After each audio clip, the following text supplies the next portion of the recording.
tarde. O som para você está bom? Daqui a pouquinho a gente começa a nossa live. Vamos falar aí um pouquinho dos 30 dias de vigência da medida provisória 936.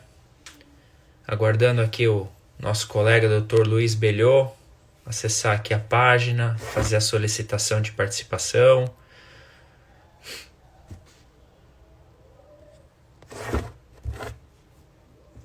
Boa tarde aí para todo mundo que já está conectando.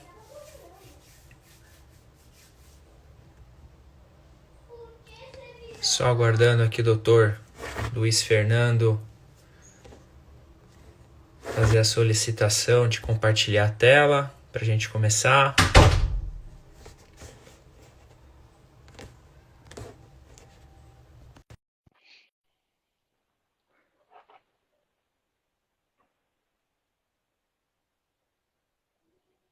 Está conectando já? Olá, tudo bom? Boa tarde, doutor Luiz. Como é que você está? Tudo bem, Infante, e você? Beleza, o áudio tá bom aí para você? O áudio tá, e o meu? Tá perfeito também. Tá bom. Continuamos em casa, né?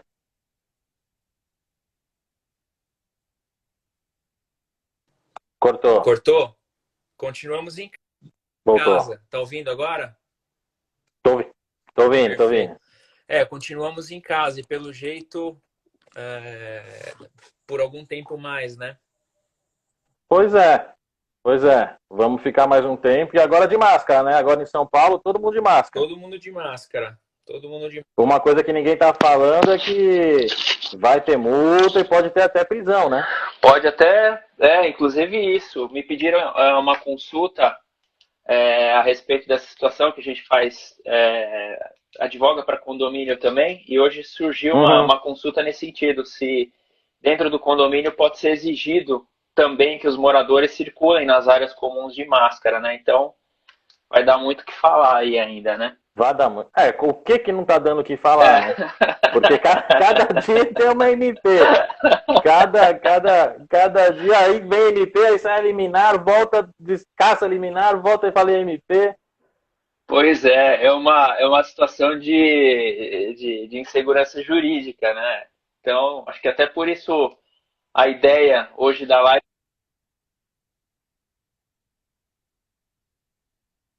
está completando 30 dias, tá ouvindo? Tô, deu uma cortada, mas Eu tô. acho que é o fone que tá falhando aqui a conexão, eu vou ficar sem fone mesmo. O que eu estava dizendo é isso, vamos falar de 30 dias aí já da vigência da MP, e nesses 30 dias, o que nós vamos comentar hoje é justamente essas inseguranças todas, né, provocadas por essas indas e vindas, essas situações realmente imprevisíveis que a gente vem vivendo nesses últimos 60 dias praticamente, né, desde que começou esse estado de exceção, vamos dizer assim, né? Então, tá latindo aí, ô dog? Ah, não, meu estagiário novo, ele só atrapalha. Vem cá, estagiário.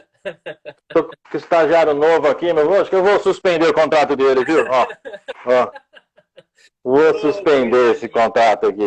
Ô, Aí. coisa linda. Eu achei que era o sorriso. Vai lá. Ainda bem que ele não te puxou, hein? Porque se tivesse te puxado. Graças a Deus, né? Meu Deus é bom, né? Deixou a feiura tudo em mim. É, Vai lá, filho. E, vai lá que tá suspenso o seu contrato. tá Pronto. suspenso o contrato de trabalho Tá dele. suspenso.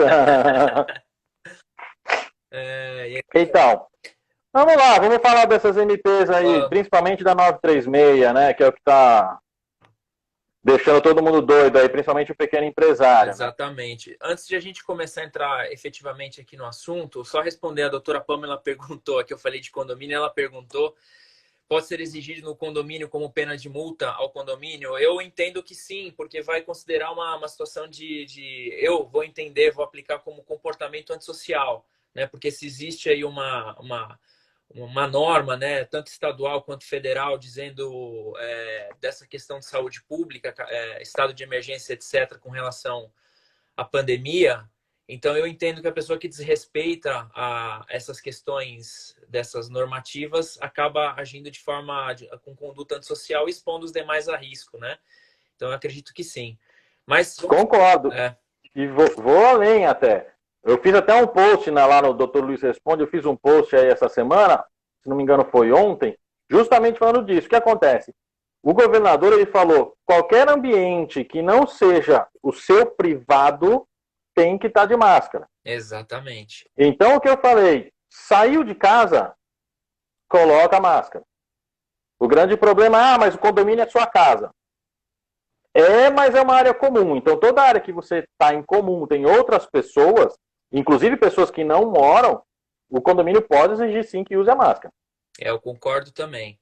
Eu vou nessa linha igual você, eu tenho o mesmo pensamento. Independente disso, é saúde, né, gente? Vamos fazer para proteger, porque senão essa quarentena não vai acabar nunca. Não vai acabar nunca, exatamente. O Armando fez um comentário, até em decisões judiciais realmente já fechando área comum de condomínio, então é o que vai prevalecer daqui em diante, né? Então, para a gente não fugir aqui agora começa. Claro. Só, pessoal, lembrando que a live a gente vai falar da MP 936, trabalho. Mas aí depois pode me mandar no direct as perguntas, tanto para mim quanto para o Dr. Luiz Responde, que é o perfil do nosso amigo aqui, Dr. Luiz, que a gente responde também com relação a condomínio. Então, começar aqui o nosso assunto. Primeiro vou te apresentar. Dr. Luiz Belhot é um amigo de 20 anos, completo esse ano, eu estava fazendo as contas. Daí para mais. Trabalhamos juntos em 2000, fui seu estagiário, né? Verdade. Fui seu estagiário. Eu lembro muito bem que quando eu passei na prova da OAB, antes, né, eu tinha acabado de fazer a prova, no dia seguinte que eu fiz, você me perguntou como eu fui. Isso me marcou sempre.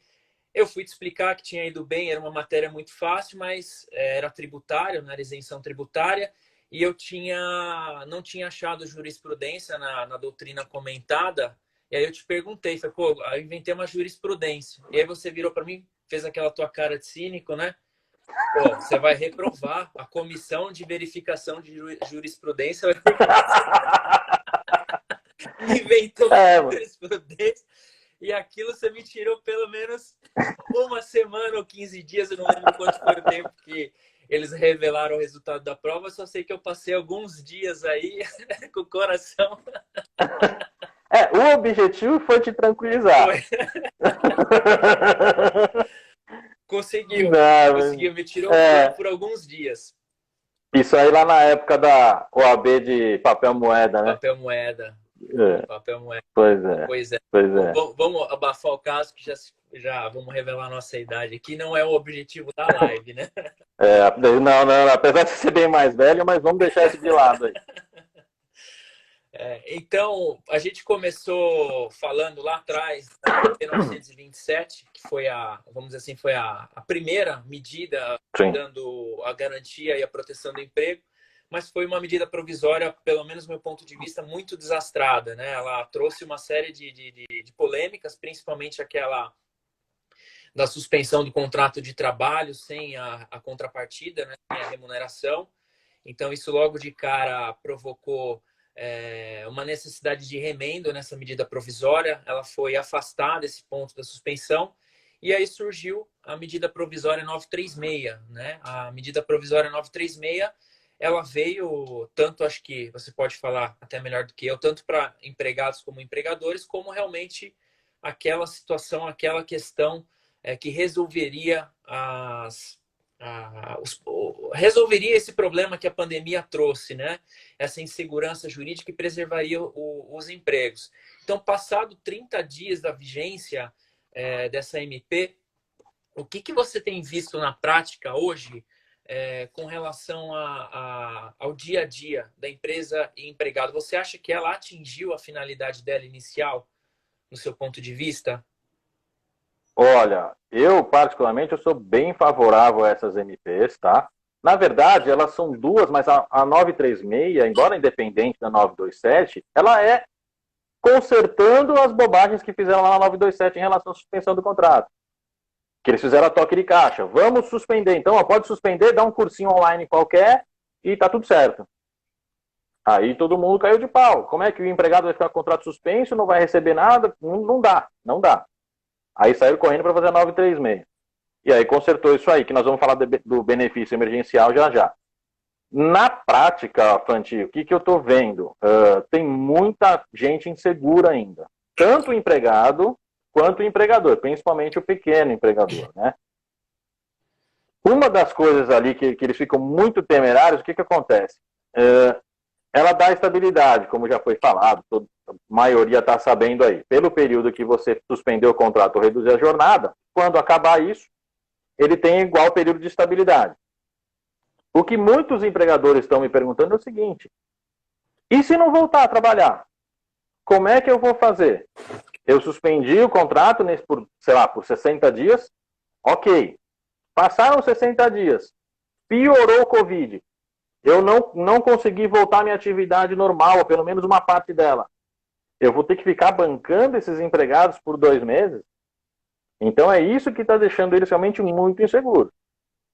Tá? Isso é o que eu mais tenho visto. Muitos empregados, até infelizmente, estão chegando e falando, ó, não dá, então eu não vou fazer isso, eu não vou correr esse risco de ter que pagar esses outros 2 meses, e está desligando. Está desligando o pessoal, sim. Eu fiz uma reunião com o pessoal do transporte, segurei uma boa parte, mas ele falou, ó, pelo menos um percentual aqui dos empregados eu vou ter que desligar, porque eu não vou correr esse risco. Você falou, acho que você entrou num ponto bem interessante dessa medida provisória, a questão da estabilidade. Nesse caso, o que a medida provisória ela trouxe? Se você deu um exemplo prático aí de alguém que vai optar por desligar. O que ela trouxe na prática para garantir, pelo menos, dar uma segurança ao empregado com relação a esse possível desligamento? Porque você falou em estabilidade de igual período, sim, né? Se foi reduzida a jornada por 30 dias, 60 dias, ou se houve a suspensão até 90 dias, consequentemente a estabilidade é proporcional ao tempo dessa suspensão ou dessa redução.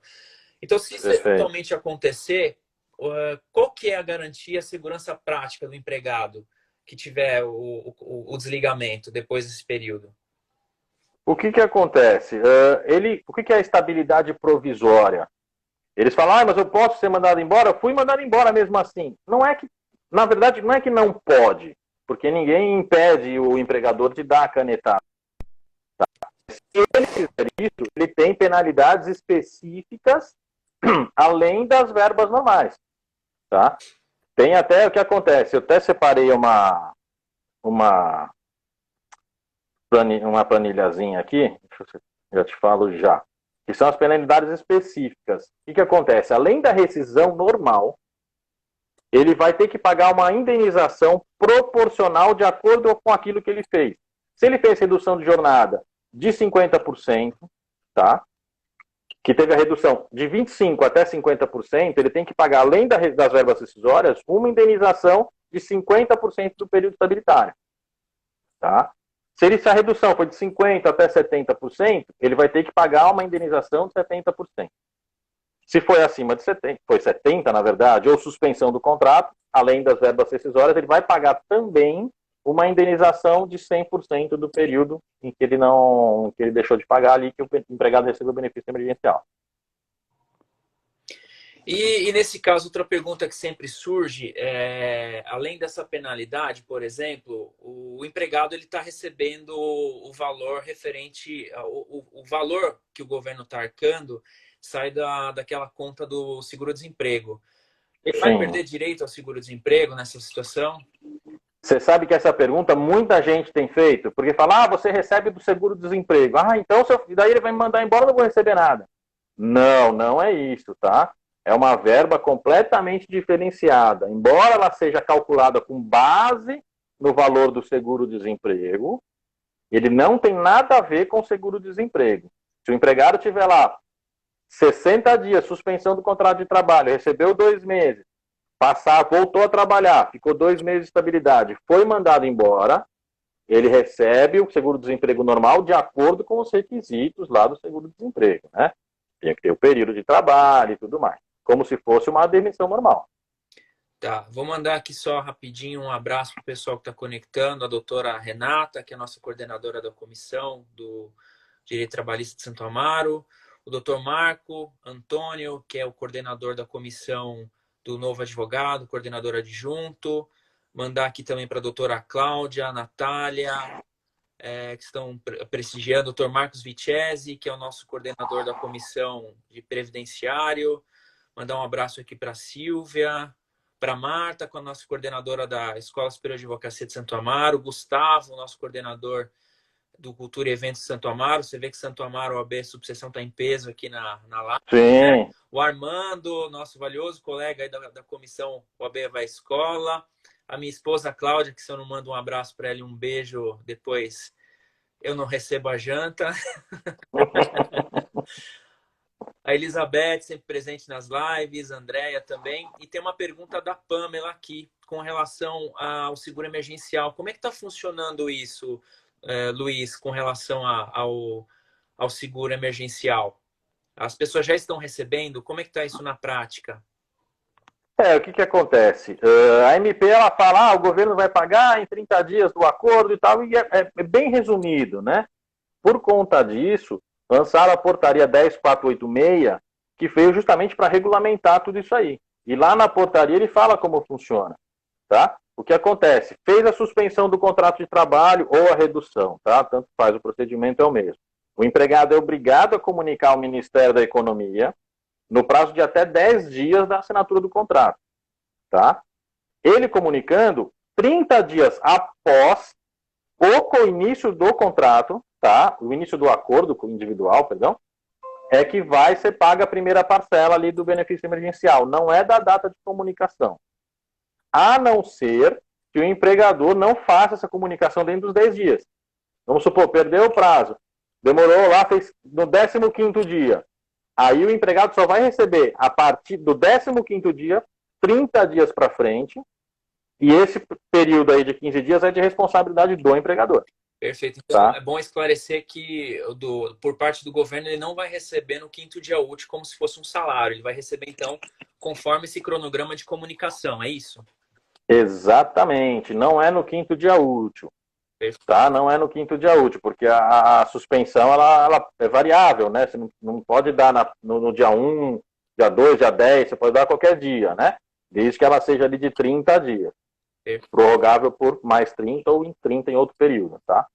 Perfeito. Um recadinho da Renata, após a sua maravilhosa live, a nossa, né? Entrou no ar também, falando de contratos de locação nesse período de pandemia. Vamos prestigiar também, que é um assunto extremamente importante, né? A locação é outro... O empresário, além de ter que tratar das questões dos seus funcionários, também, por vezes, tem que falar a respeito da sua locação, né? Porque, além de resolver o problema com o funcionário, ainda tem que resolver o problema de estar parado, sem produzir, sem vender e arcando com os valores de locação. A Pamela falou que está perfeita a resposta, mas na prática você já viu alguém que deixou de receber ou alguém que já tenha recebido, ou ainda estamos naquela fase da cabeça de bacalhau, que todo mundo sabe que existe, mas ninguém nunca viu? Ainda estamos naquela fase. Por quê? Logo que saiu o MP, o empresário começou a consultar jurídico, começou a fazer contrato sem jurídico, que é a pior decisão que ele pode tomar, não querendo puxar nossa sardinha, mas eu recebo cada comunicado lá no Dr. Luiz Responde, de gente que fala, eles me deram um papel aqui dizendo que meu contrato está suspenso. Hoje mesmo recebi uma menina que ela disse, me mandaram um WhatsApp falando, você está suspensa do seu contrato. Não é assim. Aí o empregado não vai receber mesmo, tá? Então, o que acontece? Eles começaram a estudar para ver como funciona exatamente. Até sair a portaria ficou muito difícil. Porque como é que você vai suspender, não explica para o empregado quanto ele vai receber, estava tudo muito nebuloso. É a insegurança jurídica que a gente está vivendo num país onde a gente volta a falar, né? Sai MP todo dia. Se as coisas fossem estudadas, era preferível demorar mais para publicar uma MP do que sair publicando uma em cima da outra toque de caixa. Sim, porque aí realmente fica todo mundo perdido que nem barata tonta, né? Sim, exatamente. E além disso, ainda tem o nosso judiciário maravilhoso. E amo vocês, juízes, são meus parceiros. Mas, enfim, por exemplo, quando saiu a MP 936, normal, contrato individual, de acordo com o salário, eu já vou falar quais são os limites, contrato individual do empregado, só comunica o sindicato. Aí veio o nosso ministro Lewandowski, lá do STF, e deu uma liminar dizendo, não, o sindicato é obrigado a participar. E depois foi cassada essa liminar. Só que nesse período, nessa janela, quem acabou Lewandowski foi o empresário, né? Porque, como é que faz? Principalmente o pequeno. Ele precisava comunicar ao sindicato, ele não tinha prazo para isso. O cara que tem um pequeno restaurante, um pequeno comércio, tem 2 empregados lá. Ele vende hoje para já pagar o vale do cara. Ele não tinha esse prazo. Então, acabou prejudicando. Mas, enfim, hoje pode ser por acordo individual normal, não precisa da anuência no sindicato, a não ser para aqueles salários lá que a gente sabe, né? Que é entre 3.135 a 12.202, tem que ser só por acordo coletivo. Uma coisa que muita gente se confunde. Acima de 12.202 pode ser acordo individual. Depende, que é um porém. Ele pode, desde que o empregado tenha diploma superior. Exatamente. Não sei o que eles quiseram chegar com isso aí, mas... É na questão da hipossuficiência, né? Então, talvez quem tem um diploma superior, ele tenha uma capacidade de conhecimento maior, porque às vezes acontece de salários maiores de 12 mil, a pessoa não ter uma faculdade, por exemplo, veio acumulando ao longo dos anos dissídios, etc, etc. Essa monta, mas em termos de conhecimento, talvez a pessoa não tenha a capacidade de discernir ou ter aí um conhecimento um pouco menos leigo, vamos dizer assim, sobre o tema, né? E aproveitando... relativo. Se pra gente fica complicado, imagina pro cara que tem lá o diploma superior em marketing. Pois é. Mas, enfim. Só puxando um gancho, não sei se você viu, você comentou de pequenos restaurantes, né? O Sintoresp, que foi, na minha opinião, dos sindicatos que anteciparam tudo e que facilitaram demais a vida da empresa e do empregado, ele agora sofreu uma ação, né, do Ministério Público que conseguiu cassar, né, a eficácia e a vigência dos acordos coletivos que o sindicato havia feito junto com o sindicato patronal. Então, hoje, o pessoal que aderiu com base no acordo coletivo tem o risco de sofrer problema lá na frente, porque o Ministério Público do Trabalho também quis dar sua contribuição, né? E, enfim, essa situação ainda... todo mundo gosta de aparecer, né? Na hora que tem alguma complicação desse tamanho que está sendo o Covid para todo mundo, tem gente que gosta de pegar como uma oportunidade para aparecer. Espero que não tenha nenhum promotor público aqui do trabalho assistindo, mas... E foi uma situação de insegurança jurídica que eu posso falar, eu tenho amigos no sindicato e eu vejo que eles foram um dos que proporcionaram a maior segurança para as partes, né? Eles se anteciparam à medida 927, aí quando sai a 936, eles também estavam um passo à frente, e quando saiu a decisão da liminar do Lewandowski, eles também já estavam preparados para ela, né? E agora, infelizmente, lamentavelmente, lógico, o Ministério Público, o guardião da lei, né, agiu aí e tem provocado ainda mais insegurança jurídica num segmento ou num terreno que já parecia sedimentado depois da liminar que foi derrubada lá no STF. Mas vamos aguardar aí os próximos capítulos, né? Exatamente. E como é que você vai justificar para o seu cliente? Estou aqui falando com os advogados, a gente sabe que tem uma série de advogados que nos seguem. Como é que você vai explicar para o seu cliente? Não, a gente fez conforme a lei manda. Mas o Ministério Público do Trabalho, ou o juiz do trabalho lá na frente, disse que a lei não está correta. Como é que você vai explicar isso para ele? É aquilo que a gente vive diariamente, é complicado. André está fazendo uma pergunta, eu acho importantíssima a pergunta dela. O funcionário que teve férias, que gozou férias, ele tem alguma estabilidade? Aquele que foi concedido a opção de férias, por exemplo? Com base, acho que até ela está falando até com base aqui na 927. Na 927, né? Muito boa essa pergunta, porque Um detalhe novo que a 927 veio trazer é a antecipação de férias. Tá? Então, embora alguns advogados eu já ouvi falando por aí que é por acordo individual, não é decisão do empregador. Tá? O empregador pode chegar para você e falar, Fante, a partir de daqui 2 dias, ele tem que ter pelo menos esse prazo, tá? Não mais 30 dias, como é do contrato normal. Durante o período de calamidade pública, ele tem que te avisar com 2 dias que você está saindo de férias. Tá? Então, isso criou muita dúvida no pessoal. Então ele está usando MP, eu tenho estabilidade. Não tem estabilidade. Tá? A estabilidade é exclusivamente para a redução da jornada de trabalho, com redução da remuneração e ou suspensão do contrato. Tá? Por quê? Por conta justamente do benefício emergencial. Porque o governo não vai pagar um benefício emergencial e ficar assim, né? Enfim, só quem tem redução de jornada ou a suspensão do contrato é que vai ter essa estabilidade. Perfeito. A Vani está fazendo um comentário aqui, um beijo para a Vani também. Acho que o que está causando enormes transtornos é a ferramenta do empregador web. Para se ter ideia, a função que pode retificar vai ser agora dia 17, ou seja, foi o que você falou, fizeram as MPs totalmente atabalhoadas, né? Uhum. E não pensaram nessas ferramentas e nessas questões práticas, que eu acho que até é um gancho para você falar a respeito da instrução normativa 10, eu anotei aqui, 10... Da portaria 10486? Que veio, inclusive, fazer a regulamentação da medida provisória. Nós estávamos discutindo, acho que esses dias, tem alguns pontos também bem nebulosos aí da portaria. Eu gostaria que você falasse para nós aqui o que você visualiza como entraves que essa portaria vai trazer aí para o empregado e para o empregador. Tem.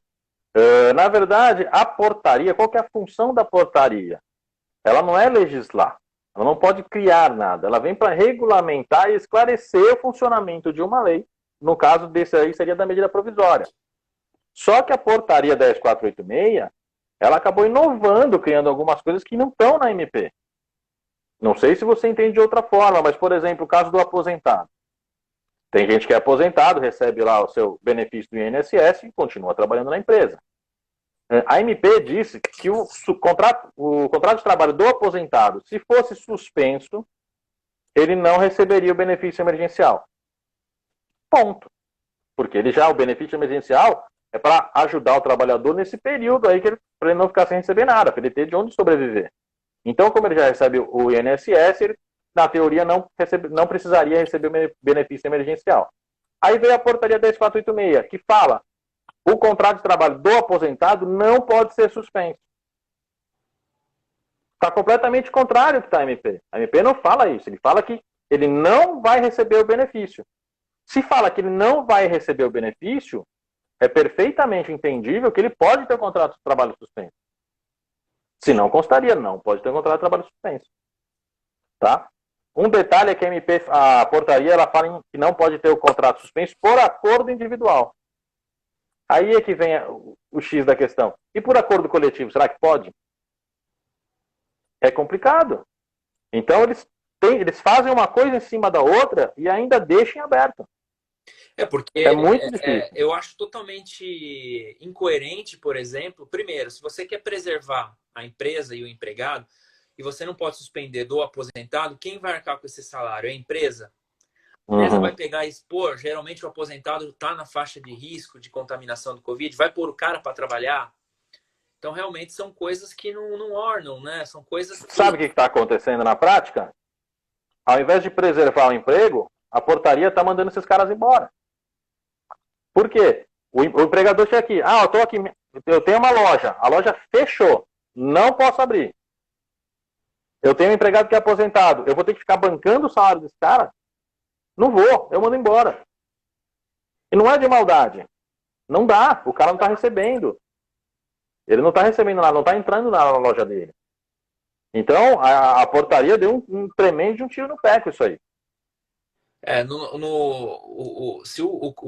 lógico que tem empresários que não correrão risco, mas quando nos consultam, nos perguntam, o que a gente fala é que lá na frente, se eventualmente tiver algum tipo de de passivo judicial em razão dessa portaria, o que nós vamos alegar o que você acabou de falar. Uma portaria Que ela não pode legislar. Né? A MP eu sempre critico que aqui no Brasil é banalizada, né? Mas quando ela foi utilizada dentro do que eu entendo como concepção de medida provisória, pelo que está na Constituição, que é situação emergencial, situação de imprevisível, enfim. Aí você traz uma portaria que vai, na hierarquia das normas, se sobrepor a uma medida provisória, é coisa que o empresário, o empregado fica doido. Exatamente. Principalmente o empresário. Porque todo mundo fica preocupado com o trabalhador, mas no final da história, ele acaba sendo menos prejudicado. Porque, mas eu tive contrato suspenso. Você vai receber o auxílio emergencial, benefício emergencial, não o auxílio. Vai receber o benefício emergencial. O empregador não tem para onde correr. Hoje mesmo saiu, vamos falar, dar um exemplo internacional para não pegar as empresas daqui. A Disney teve um faturamento de 10% do que ela fatura. Se fosse aqui no Brasil, como é que você vai fazer? Pois é. Não dá. Eu não sei só aproveitar um recadinho aqui, eu não sei se a Flávia está conectada aqui, a Flávia Galete, foi minha chefe também, trabalhou com você também lá no... Adoro a Flávia Galete, ela tá aí, não? Tá aqui, eu acenei para ela aqui, eu acho que ela tá assistindo. Se ela tiver, manda um joinha pra gente. Foi ela Beijo, Flávia. que concedeu a primeira oportunidade de estágio no escritório de advocacia. Serei eternamente grato a ela aí pela oportunidade e faz parte, com certeza, aí da minha trajetória enquanto advogado. Então, mandar um beijo para ela, se ela estiver aí, manda um joinha para nós aqui. Muito contente de você estar participando aqui conosco. Aí tem aqui uma pergunta do JJF Papa. O trabalho do meu marido tem, não sei se é homem ou se é mulher, me desculpe, tem uma pessoa que está com um contrato suspenso e fizeram com a data de admissão errada. O prazo de recebimento dele começa do zero de novo após a correção da contabilidade? Não sei se você entendeu a pergunta.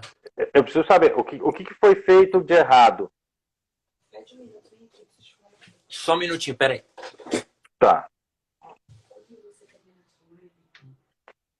Enquanto isso, eu não sei o que o Fante foi fazer lá, só para dar mais um detalhe dessa portaria 10486, além do aposentado que ela proibiu de ser feita a suspensão e redução de jornada, ela também proibiu para os novos contratos a partir do dia 1º de abril. Então, quem assinou um contrato com a empresa a partir do dia 1º de abril não pode ter suspensão do contrato de trabalho, nem redução de jornada, tá? E quem também tem um outro emprego, mas através de uma empresa pública, também não pode ter a suspensão de acordo com a portaria. No caso do marido aí, da nossa amiga ou do nosso amigo, o que foi errado ali? Foi a data de admissão dele ou a data de início do acordo da suspensão? Esse é um detalhe bem interessante. Passa para a gente aqui, então, no chat, no texto, que aí a gente volta aqui na sua pergunta. Vamos lá. Você falou aqui, brincando com você, o Tício acabou de perguntar, está aqui no WhatsApp, com relação à suspensão do contrato de trabalho da gestante, por causa do prejuízo do salário família. Tem alguma questão polêmica aí com relação a esse assunto? Polêmica. Quem me conhece sabe que eu não gosto de polêmica, né? Vamos falar da polêmica. O que acontece? A rigor, a MP não proíbe suspensão do contrato de trabalho da gestante. Não fala nada. Então, se ela não fala nada, não proíbe, pode suspender. Porém, já tem muito juiz do trabalho aí fazendo vídeo aí na internet dizendo que não vai aceitar se ela tiver prejuízo no salário maternidade. O que acontece?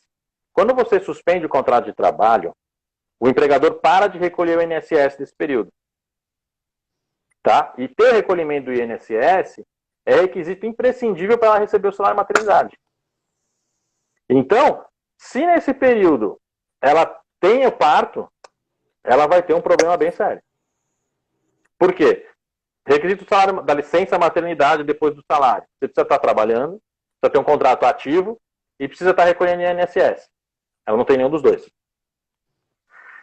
O que ela pode fazer? Recolher como segurada facultativa. Pode. Inclusive a MP fala claramente que no período de suspensão qualquer empregado pode recolher esse INSS como segurado facultativo, para aproveitar lá na aposentadoria. Porém, no caso da licença maternidade, do salário maternidade, a base de cálculo, a forma de cálculo do valor do benefício é diferente para quem é facultativo do segurado obrigatório, que é quem está trabalhando. Então, é um outro perigo isso daí. O que eu tenho dado de opção? Na verdade, o que eu recomendo, né? Até o 5º mês, gravidez normal, gestação normal, suspende, não tem problema. A partir do 5º mês, ou gestação de risco, eu recomendo que não seja feita a suspensão, para evitar esse tipo de problema. Porque não adianta nada ele resolver uma coisa agora para ter um pepino lá na frente. O objetivo não é esse. Vamos ver quais são as outras medidas. Tá? Fala, pode falar. Não, eu ia até puxar um gancho ter uma solução nesse momento e arrumar um problema lá para frente. Acho que isso responde a pergunta, pelo menos do ponto de vista da Elaine. Ela fala que o pai dela é aposentado, teve o contrato suspenso. Se valeria a pena questionar a empresa? Eu não questionaria. Até porque é uma questão da empresa, né? Então, se o teu pai for questionar a empresa, provavelmente o empresário vai pensar e vai acabar até dispensando ele. Então, eu deixaria a situação como é que tá, como tá agora, né? Pensar eventualmente nesse problema lá na frente. Exatamente. Eu não questionaria a empresa neste momento. Nesse momento, exatamente. Porque hoje, assim, o que o pessoal tem que entender é o seguinte: quem ainda está no seu emprego, simplesmente agradeça. Porque está muito complicado. Eu estou vendo rescisão atrás de rescisão o tempo todo. Tá? A gente faz algumas reuniões tentando evitar, tentando dar opções para o empregador, mas mesmo assim tem muita gente rescindindo e muita gente ficando sem emprego. E quem fica sem emprego nesse momento dificilmente está se recolocando. Nessa fase vai ser bem difícil. Então, Anderson, para responder a sua pergunta, nesse caso, nós concluímos, eu acho que o meu pensamento é igual do Luiz, de que o que vale é a MP 936. Então, em valendo a MP 936, o contrato dele pode ser sim suspenso. Tá? Então, essa questão da portaria aí, no nosso entendimento, ela é, vamos dizer assim, inconstitucional, né? Ela é ilegal. Enfim, ela não pode produzir. Ela extrapola a competência, né? Extrapola a competência, exatamente. Então ele vai ter o suspenso, só que ele tem que ficar sabendo que ele não vai receber benefício emergencial do governo. Exatamente. Ele continua, porque pelo entendimento do governo, como ele já tem a aposentadoria, ele não estaria desassistido nesse momento de crise. Mas em contrapartida, ele tem a preservação do emprego assim que a situação de pandemia cessar, né? E se Deus quiser, em breve. A Flávia falou que está aqui, assistindo, está presente. Então, fico feliz da sua audiência, do seu prestígio e do seu carinho conosco sempre. Exatamente. Manda um chocolatinho pra gente que a gente agradece. Esse chocolate que a gente fica com inveja quando vê ela postando, né? Só vejo foto, pô. Só vendo foto, verdade. Exatamente. Entendi que pode, mas não vai receber o benefício emergencial. Exatamente isso, Sanches. Não vai receber.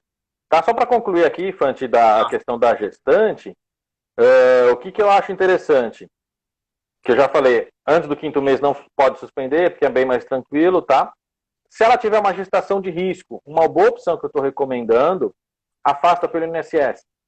Afasta pelo INSS, ela vai receber lá o auxílio doença comum, e aí, se ela tiver o parto, ela entra em licença maternidade, salário maternidade normal, não tem prejuízo para o empregador, não tem prejuízo para a empregada, tá? Uma outra coisa, se ela tiver bem mais avançada a gestação, ela pode entrar em licença maternidade até 28 dias antes do parto, tá?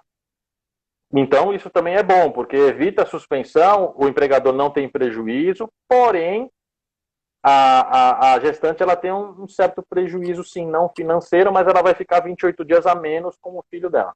Sim. É o que nós falamos. São opções que tem que ser sopesadas e feitas, né? Então, você respondeu a pergunta da Eliane Nonato. Mandar aqui um beijo para a Elisa, também participa da nossa comissão da OAB Vai Escola. O Carlos Renato, coordenador da comissão OAB Vai Escola, que está prestigiando. O Ezequias, da Comissão da Igualdade Racial da OAB Santo Amaro. O Aguinaldo Garisto, também um abraço para você, Aguinaldo. Saudades de você. Concordo, ele também concorda e tem visto isso diariamente, ele faz o comentário. A Cris Pesso, ela agradece aqui também, tem orientado os clientes a questionarem, né, o empregador. Um abraço aí para o Anderson, para o Bruno, para o Manuel faz uma pergunta aqui. O empregado que tem estabilidade por causa do acidente de trabalho poderia ter o contrato suspenso? O que você acha, Júnior? Pode, claro que pode, por que não? Tá? O que acontece é que se ele tem ele recebe o benefício do INSS, mas a pensão por morte, tem umas opções aqui, quer ver? A pensão por morte e o auxílio acidente, ele não impede o recebimento do benefício emergencial, você concorda ou não? Sim. Então, é isso mesmo, ele pode ter o contrato de trabalho suspenso sim, tá? Não tem problema nenhum. Aí uma questão que eu acho que vai surgir é a soma das estabilidades, né? Como é que fica? Fica suspensa a estabilidade do acidente? Se sobrepõe a estabilidade da MP? O que você pensa a respeito disso? Eu sei que não estava no nosso roteiro. Não tem problema. Eu entendo que não, viu, Fanti? Eu entendo que não vai somar a estabilidade. Por quê? Porque eu não vejo sentido nenhum nisso. Porque o empregado que sofreu acidente do trabalho ficou lá mais de 15 dias afastado. Perdão. Ficou mais de 15 dias afastado. Ele recebeu o auxílio doença acidentário. Então, ele tem estabilidade de 1 ano após o retorno ao trabalho. Tá? Se ele tiver um contrato suspenso aqui, qual que é o objetivo? Que ele não seja demitido nesse período. Se está dentro do outro período, eu não vejo motivos para somar. A intenção da MP não é beneficiar ninguém, é não prejudicar ninguém. Então, se ele tiver a suspensão ali, ele vai continuar com o emprego dele, vai continuar valendo a estabilidade do período de 1 ano, não tem problema. Então, eu não vejo por que somar a estabilidade. Você vai estar criando um benefício que não tem fundamento. Porque a intenção do legislador foi preservar o emprego. Se ele já tem 1 ano de estabilidade, ele vai ter preservado os 60 dias posteriores ali da suspensão. Está dentro disso. Então, uma não conflita com a outra. Tá, então não soma. Então incorpora, né? No caso... Por mim, é muito claro que incorpora. Perfeito. O Bernardo está dizendo que está bem esclarecedor até agora. Para o leigo, a ideia também é essa, né? Não é trazer juridiquês, é fazer uma linguagem mais compreensível, né? A Neide está gostando muito, o debate está bem esclarecedor. Andréia, como é que funciona em caso de lockdown? Tá. Se fechar tudo, não vai mudar nada, não vejo motivo para mudar. O que acontece? A MP, ela é de acordo com o contrato de trabalho, por conta do estado de calamidade pública. Eu acredito que ela esteja falando no caso de quem tem, por exemplo, redução de jornada, né? Naquelas atividades que se pode fazer a redução. Será que afeta alguma coisa? Sem dúvida. Lockdown? Sem dúvida, porque aí se for determinado lockdown e vai fechar tudo, não consegue. Como é que você vai reduzir jornada quem não trabalha? Tá? Inclusive, é um gancho que a gente pega aqui, porque o acordo individual, que ele estabelece os prazos, por determinação do empregador, ele pode ser antecipado. Então, se acontecer o lockdown, o que eu acho que não vai acontecer, se bem que a gente fala para o Brasil inteiro. Então, sim, Tá. Então, se acontecer o lockdown, cessa ali o acordo individual, e aí nós vamos ver o que nós vamos fazer. Porque, de acordo com a MP, ou ele vai ter que entrar em suspensão, ou volta a vigorar o contrato de trabalho. O de redução de jornada não tem como vigorar. Não tem como vigorar. Então, o empregador, o que é o recomendado? Imediatamente reincide ali o acordo individual, termina o acordo individual e faça um novo de suspensão do contrato de trabalho. Até porque ele não vai poder mandar embora por causa da estabilidade que a gente já falou. Exato. Então, rescinde automaticamente ali o acordo individual e passa a fazer a suspensão do contrato de trabalho. Não tem outra saída. E a gente vai ter que considerar também que se chegar nesse estágio de lockdown, vai cair a MP, né? E a gente vai ter que tratar novamente de uma outra relação jurídica, né? Então, ou seja, temos um futuro incerto. Quem tiver o número da Mega Sena aí, por favor, coloca aqui no chat. Eu acho que está mais fácil. Eu acho que está mais fácil a gente saber o número da Mega Sena aí do que saber o que vai acontecer. Isso é um dos pontos que eu tinha anotado aqui para a gente conversar, exatamente isso. O que acontece? A MP fala lá que você pode suspender o contrato por até 60 dias. Eu não sei se nós vamos voltar a trabalhar em 120 dias desde que ela começou lá, do dia 1º de abril. E aí? Como é que, dando esse prazo dos 60 dias mais o período da estabilidade, e depois, como é que vai ficar? Vem nova MP por aí. Se não voltar a trabalhar, vem nova MP por aí. Eu acho que a única coisa que será certa é isso, né? Mandar um abraço para o Ivan, nosso colega aí também, militante da Justiça do Trabalho, das nossas prerrogativas de Santo Amaro. Claudinha também, um beijo para você, que é da Comissão da Mulher Advogada, está presente aqui também. Manda um beijo para Carol, aqui em Londres. Eu acho que é para você, viu? É para mim, Carol, minha amiga de Londres. Beijo, Carol, para você e para o Marcão, meu amigo. Obrigado por estar participando aí. Aí tem uma pergunta da Flávia. Com relação aos meus clientes, muitos suspenderam ou reduziram carga de trabalho vinculado a acordos junto ao sindicato, tentando manter os empregados, mas está difícil, Tá difícil, não tem jeito. Não adianta a gente ver muito aquele discurso, né, de vamos fazer a corrente, de manter os empregos, não mandar embora e tal, mas a gente sabe que 90% é lindo das isso. Empresas, é igual a Constituição de 88, né? Se você ler a Constituição de 88, é a coisa mais linda que existe no universo, né? Mas a questão prática dela realmente é difícil. Na prática, a teoria é outra, né? Exatamente. O Itaú, lá, fatura 20 bilhões, lucra, né? 20 bilhões, dá para fazer isso aí. Mas e pro bar do seu Zé ali, como é que faz? E continua, né? Porque incentivado aí pelo governo, eles têm agora aquelas linhas de crédito que o governo está assumindo 70% do risco, né? Então, o SPED deles está maravilhoso, porque se tiver o risco, o governo arca com 70% e o risco deles é 30%, né? Então, o lucro continua sendo feito para você, não para mim nem para você. Para o caso, para o autor do jargão aí na publicidade, né? Que eu não vou citar quem é. Mas vamos de falar. A Natália fala aqui... Oi. Pode falar. A Natália fala aqui, no caso de aposentado com contrato suspenso sem vencimento, caso 60 dias se findarem, a empresa poderá obrigá-lo a voltar ao trabalho, mesmo fazendo parte do grupo de risco? Essa pergunta é bem interessante. Sim, é bem interessante. O que acontece? A MP, ao contrário do que muita gente pensa, ela não fala quase que nada em relação a grupo de risco. A única coisa que ela fala na concessão das férias, lá na 927, que quem faz parte do grupo de risco terá prioridade na antecipação das férias. Tá? Mas se o empregador quiser colocar o cara para retornar ao trabalho, tem que retornar. Porém, com a queda lá da nossa MP 905, 27. Não, a do contrato verde e amarelo. Tá, 25, isso. De 99, o que acontece?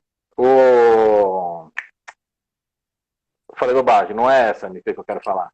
O que eu quero falar é do nexo de causalidade do pegar o Covid no trabalho. Ele vai ter um problema, porque se o empregado voltar a trabalhar do trabalho, vai ser reconhecido como acidente de trabalho. E aí o empregador vai ter um outro problema, principalmente no caso do grupo de risco. Porque aí entra, se esse senhor com grupo de risco pegar o Covid e vier a falecer, infelizmente, aí entra uma série de outras indenizações que é muito preocupante. Ou seja, o risco aí é gigantesco, né? É gigantesco, o risco é gigantesco. O Bernardo está fazendo uma outra pergunta aqui. Quando esta pandemia terminar, esses decretos e leis serão revogados na sua totalidade? A própria MP já fala que, cessando o estado de pandemia, os efeitos jurídicos dela já automaticamente são extintos, né? Então... Exato. A princípio, o estado de calamidade pública está decretado até dia 31 de dezembro. Tá? Porém, a MP... ela tem a vigência dela, ela tem que ser julgada ali até 120 dias, transformada em lei, senão ela vai perder eficácia. Então vamos ver o que vai acontecer aí nas cenas dos próximos capítulos. Uma questão, Fante, que o pessoal tem me perguntado muito aqui, que eu queria esclarecer, na verdade são duas, né? A gente tem um prazo meio curto aqui, né? Eu tô vendo aqui a hora. É, Acho que limita em 1 hora só a em live, né, uma ou hora, não? mas eventualmente se cair e o pessoal assim quiser, a gente reconecta e finaliza. Entendi. Então, quem está assistindo É, a gente, se eventualmente cair, a gente vai reconectar para poder não deixar o assunto sem o fechamento. uhum. Uma questão que o pessoal pergunta bastante é a redução da jornada de trabalho. Eu tenho que botar o empregado para trabalhar todo dia uma menor quantidade de horas ou eu posso escalonar isso? Eu posso dividir a jornada? Essa pergunta é bem interessante. E eu tenho recomendado para os clientes fazer esse escalonamento. Pega um grupo de empregados, divide a quantidade de dias ali. Teve redução de jornada de 50%, então ele tem 44 horas semanais, vai trabalhar 22. Então ele trabalha um dia, folga o outro, trabalha um dia, folga o outro. Isso ajuda, inclusive, na diminuir a quantidade de pessoas dentro da empresa e evitar aglomeração. Vou pegar o seu gancho, então, voltar na questão da portaria. Nós temos os trabalhadores que não são subordinados à jornada de trabalho, né? Como é que fica essa questão pela portaria desses funcionários que não estão submetidos Uhum. à jornada de trabalho, né? Não tem na prática como ter em tese a redução. Como é que fica a questão desses Uhum. trabalhadores? Essa questão é muito interessante e a portaria que veio para esclarecer isso aí, porque a MP não falava. Então, o que a portaria diz? Quem não tem controle de jornada, ou até quem recebe por remuneração variável, o caso do comissionista, o empregado vendedor, por exemplo, recebe comissão, ele pode sim ter a redução de jornada de trabalho, porém, tem um detalhe, a dele não pode ser exigido a mesma produtividade e os mesmos resultados que ele teria na jornada inteira. Porque o que acontece no caso da pessoa, o gerente lá que não tem controle de jornada? Ó, você vai trabalhar agora só 50%, mas ó, sua meta você vai ter que continuar batendo. Isso é inadmissível. Então a portaria veio justamente para vedar isso aí. Se ficar constatado isso, está cancelado o benefício emergencial, vai sofrer autuação do Ministério do Trabalho, vai ter que pagar o salário integral, uma série de coisas aí ele vai ter que sofrer com o empregador. Agora, como que vai constatar isso aí? É uma outra história. É. Porque eu não vejo empregador, apesar que a gente até vê, mas a grande maioria não vai chegar pro cara e mandar um documento, ó, você vai ter que continuar batendo a sua meta lá. Vai ser o efeito placebo, né? É aquela Uhum. portaria que, É, né? eu tenho que falar para proteger, mas como é que eu vou fazer, eu não sei. Eu não tenho como. Ela vai ser mais inibidora do que propriamente prática, né? Exatamente, O exatamente. Agnaldo faz o comentário, exatamente o objetivo da MP é garantir o emprego enquanto durar a pandemia. O Ivan mandou a saudação, muito bem esclarecido, Manuel Lima. A Maria Lúcia fala, concordo, também orientou um cliente dessa forma, sobre estabilidade pré-existente. O Agnaldo, só tenho certeza de uma coisa, estamos levando bastante a mão com sabão e água ou com álcool gel. É o mínimo, né? É o mínimo. O Kiko Iá, parabéns pelo conteúdo, obrigado. Marta também parabenizando. Tá falando aqui que você é o nosso representante no Brasil, Dr. Luiz. Os que eu falei, fui estagiário dele, espero que tenha ficado tão bom quanto ele. O RBK Goro, também estou aqui aprendendo muito com vocês. Manda um beijo para a cunhada e para o cunhado que estão online em Barcelona. Nós estamos falando para o mundo inteiro, hein? Pro mundo inteiro. Eu falei Brasil todo, tem mundo inteiro, hein? Beijo, Rê. Pode reduzir o salário sem reduzir a carga horária, mesmo sendo home office? É a pergunta da Elisa. Como se reduzir o salário? Reduzir o salário sem fazer a redução da carga horária, mesmo sendo home office, eu acho que você acabou de responder, né? Como é home office, não tem como controlar, mas em tese você tem que estabelecer aí uma carga horária para o funcionário trabalhar, né? Exatamente. Nesse caso, o que pode acontecer? Não através de acordo individual, mas através de um acordo coletivo, pode sim conseguir essa redução da salarial. Tá? Mas isso independente aí das MPs agora. Tá? Como já era possível antes, tá? Negociar com o sindicato. Agora, qual sindicato que vai acordar isso aí? Desculpa, você não vai conseguir. Vamos ver aqui. Realmente concordo com você, Flávia. Só o banco vai crescer. A Camila também, nossa coordenadora de Direito Condominial. Teve várias perguntas de condomínio. Camila, você entrou um pouquinho fora do tempo para responder. Mas obrigado aí pelos elogios, dizendo que a explanação está clara e completa. Que bom. E boa. A ideia é justamente essa, né? Você sabe muito bem, eu não tinha nem o perfil no Instagram, que eu sou mais dinossauro aí, né? Então eu não sou muito disso. Mas durante a pandemia eu vi tanta gente tão preocupada, tão assim, sem saber para onde ir, que aí eu criei justamente o Dr. Luiz Responde, justamente para esclarecer para o pessoal com essa linguagem que o nosso amigo comentou agora, de forma simples. Porque não adianta eu falar o juridiquês para quem é o empresário, para quem é o trabalhador. O juridiquês eu deixo para falar no processo. Sim, exatamente. Exatamente. Então aqui a gente está justamente para ajudar, para esclarecer para o empregador, para o empregado, principalmente o pequeno empregador, né? E ver como é que deve se agir durante essa pandemia. Vou entregar a sua idade, né? Você está usando o provérbio contrário do que o Chacrinha usava, né? Nós estamos aqui para esclarecer e não para confundir, né? Não sei, eu não conheço o Chacrinha, não é da minha época isso aí, eu não conheço. Quem é? Eu não sei quem é, mas enfim, vamos seguir o barco aqui. Você falou, tá falado, né? Você falou, tá falado, confio, estamos todos confiando no senhor. Quem foi demitido nesse período, é a pergunta da Eliane, o empregador pode se valer do fechamento por causa da pandemia para reduzir o pagamento da multa do FGTS? Importante essa pergunta, hein?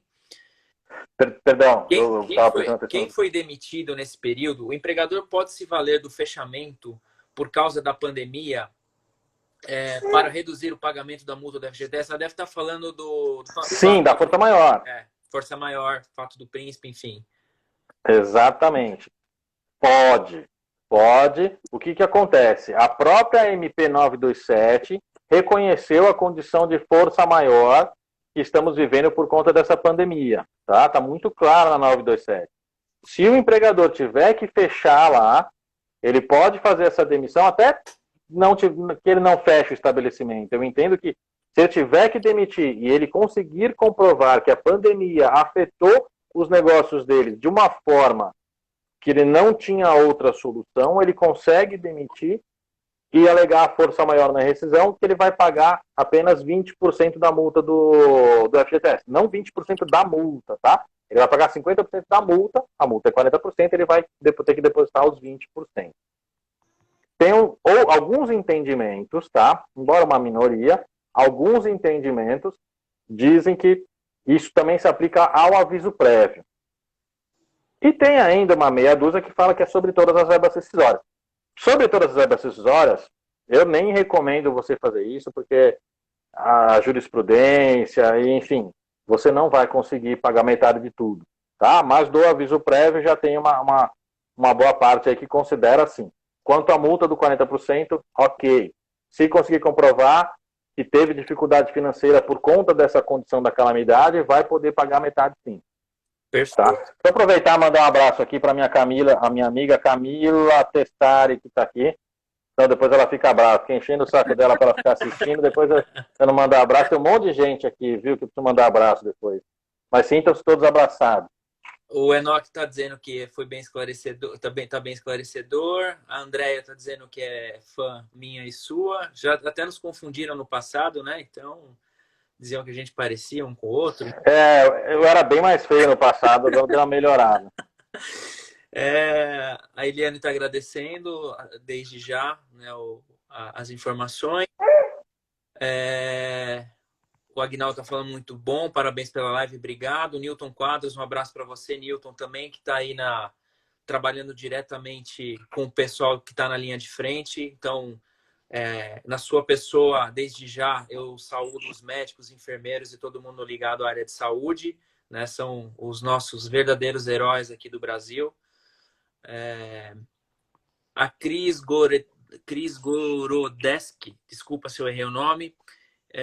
Oi, estou vindo junto com o Bernardo e achando que ele está bem explicado. Parabéns. Que bom. Obrigado, Cris. Um beijo. Parabéns. Muitas discussões no futuro. A Maria Luz perguntando, não sei se já responderam, pois tive que atender uma ligação, mas gostaria de saber a opinião dos doutores sobre o Covid-19 ser considerado doença ocupacional. O Luiz falou, você quer falar aqui? mais uma vez, reiterar. Só que nós teremos que entrar numa outra live que faltam 7, 6, 5, 4, 3, Vai explodir? 2, 1, 0.